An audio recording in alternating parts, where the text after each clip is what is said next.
On va continuer dans ce scénario où on remplace le produit de foncier bâti par un produit de CSG ou de TVA. Puis déroulons un peu les choses. Demain, si c'est ce scénario-là qui devait se réaliser, comment serait calculé le potentiel fiscal et financier?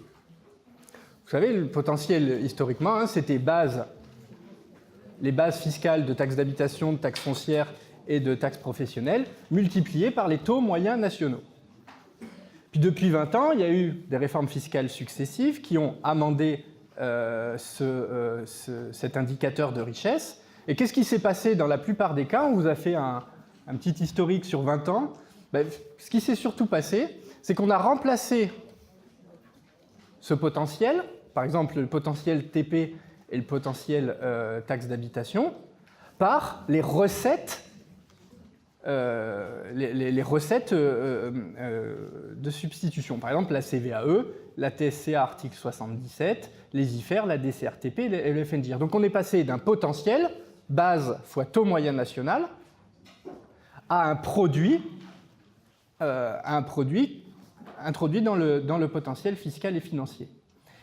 Ça, c'est vraiment ce qu'on constate depuis une vingtaine d'années. Donc, si on reste dans cette logique-là, que pourrait devenir le potentiel fiscal et financier après la réforme? Le potentiel foncier bâti, fiscal foncier bâti, base fois taux moyen national, pourrait être remplacé par le produit de TVA ou de CSG. Donc, autrement dit, c'est le produit de foncier bâti du département, puisque c'est une compensation à l'euro près. Donc, on passerait d'un potentiel fiscal foncier bâti à un produit foncier bâti remplacé par de la TVA ou de la CSG. On pourrait même d'ailleurs se poser la question de qu'est-ce que cet indicateur, est-ce que ça serait vraiment un potentiel, puisqu'aujourd'hui, demain, dans ce potentiel-là, il n'y aurait rien de potentiel, aucun département pourrait mobiliser ce potentiel vu que ce serait que des taux moyens nationaux, des taux nationaux ou des compensations fiscales. Alors, quelles en seraient les conséquences? Et donc, on a pris les deux départements extrêmes, le Gers, avec un taux de taxe foncière à 33%, un peu plus de 33%, et Paris, avec un taux à 5%, taux de foncier à 5%. Et on a calculé le potentiel avant réforme, c'est-à-dire c'est le potentiel d'aujourd'hui, potentiel financier d'aujourd'hui, et quel pourrait être ce potentiel après réforme si on remplace tout simplement le potentiel foncier bâti par le produit qui va remplacer la taxe foncière. Donc aujourd'hui, le potentiel fiscal et financier du Gers, c'est les bases du Gers fois le taux moyen national, 16,27, qui donne son potentiel. Et aujourd'hui, le Gers est plus pauvre que la moyenne, avec un écart à la moyenne de 6%. À l'inverse, Paris, donc base de foncier bâti de Paris fois le taux moyen national, le même, 16,27, a une richesse 57% supérieure à la moyenne. Si demain, ce potentiel foncier bâti est transformé par le produit de foncier bâti et donc produit après de CSG et TVA si c'est une compensation dans le cadre d'une compensation à l'euro près. Dans ce cas-là, ça revient à mettre dans l'indicateur de richesse le taux d'imposition locale du département. C'est-à-dire que le département du Gers verra son potentiel augmenter et il sera même plus riche que la moyenne, deviendra plus riche que la moyenne, de 16%. Inversement pour Paris, en substituant son potentiel par un produit TVA ou CSG,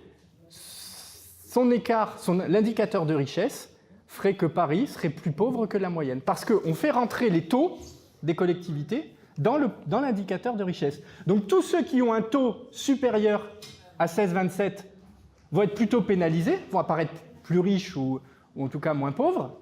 Et inversement, tous ceux qui ont des taux faibles vont apparaître plus plus pauvres ou en tout cas moins riches. Donc on va avoir cet effet-là de redistribution des inégalités. Et dans quel sens ça va se produire? Qui a les taux les plus faibles? Ce sont souvent les départements qui ont les bases les plus fortes, les départements les plus riches. Exemple, Paris. ou exemple les Hauts-de-Seine. Qui a les taux les plus forts? Ce sont plutôt les départements pauvres qui rattrapent leur faiblesse de base fiscale par des taux importants. Donc on va avoir un effet de forte réduction des inégalités, mais très mécanique de par le thermomètre qui serait modifié par la réforme fiscale. Dans cette simulation, si on fait le calcul pour tous les départements, le département qui deviendrait le département le plus riche de France serait le département des Hautes-Pyrénées. Voilà. Et on va retrouver après les départements du Gers, le département des Hautes-Pyrénées, du Cantal, c'est-à-dire des départements qui historiquement avaient des taux importants. Et inversement, Paris va se retrouver avec une richesse inférieure à la moyenne nationale. Et tout ça, ça va avoir des conséquences sur les fonds de péréquation et les fonds de solidarité. Donc on a fait la simulation sur tous les fonds pour voir ce que ça donne. Quelles en seraient les conséquences? Vous avez tous les départements qui ont des taux plus bas que les autres verraient leur richesse diminuer ou augmenter s'ils sont plus pauvres, avec un effet sur les dotations important. Par exemple, sur Paris gagnerait 20 € par habitant. Pourquoi Paris gagnerait 20 € par habitant? Parce que le fait de baisser en potentiel le rendrait éligible au fonds de péréquation des MTO. Paris deviendrait éligible au fonds de péréquation des MTO. Inversement, qui perdrait le plus? Les départements qui ont le taux les plus forts. En tête, le département de la Creuse, puisque le département de la Creuse, il bénéficiait d'un dispositif sur l'APA qui fait qu'il ne peut pas payer plus de 30% de son potentiel en dépenses APA. Tout le reste, c'est pris en charge par la CNSA. Là, comme le département devient mécaniquement plus riche, il peut prendre en charge beaucoup plus de dépenses APA. Donc il perd sur le fonds APA. 20 € par habitant. Voilà. Et donc on va voir ces effets de redistribution majeurs et pas forcément dans le bon sens entre les départements riches et les départements pauvres à cause de la réforme fiscale si les indicateurs de richesse devaient être amendés de la même manière que ça se passe depuis 20 ans. Donc ça, c'est un élément sur lequel on veut vous alerter parce que c'est des effets redistributifs importants. Globalement, on a un effet de redistribution de 120 millions d'euros. Voilà. Tout ça, c'est un jeu à somme nulle sur les fonds, c'est qu'une redistribution entre vous. Mais si on fait la somme de tous les effets redistributifs de tous les fonds, on est sur 120 millions d'euros, 120 millions de redistribution entre les différents fonds. C'est 2 fois plus que le fonds de péréquation CVAE.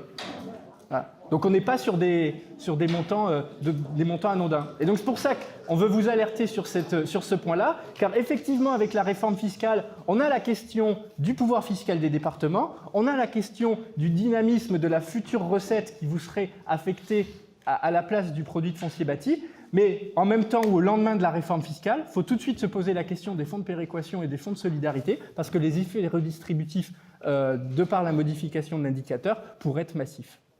Voilà. Nous vous remercions.